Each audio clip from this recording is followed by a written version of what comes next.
كالشبق العابث تتشكع بين أروقة الرحيل، كالباشق الجريح تسافر دون أرصفة للسلام، تغتال حبال الوصل وتقصف رعدا بالذكريات.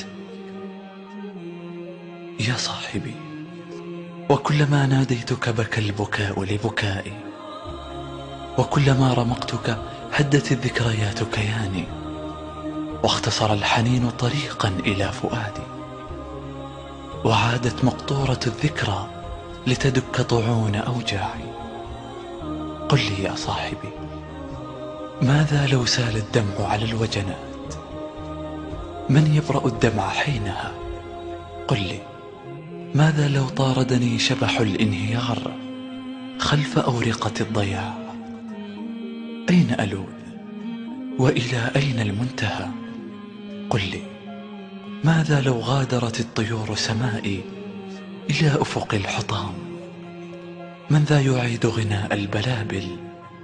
كيف أرسم طريقا سرمدي العطاء دون يد تساند يدي إذا ما تعثرت بعثرة الفناء؟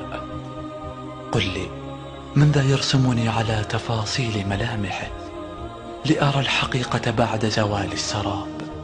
من ذا يعيدني إلى التعقل بعد الجنون؟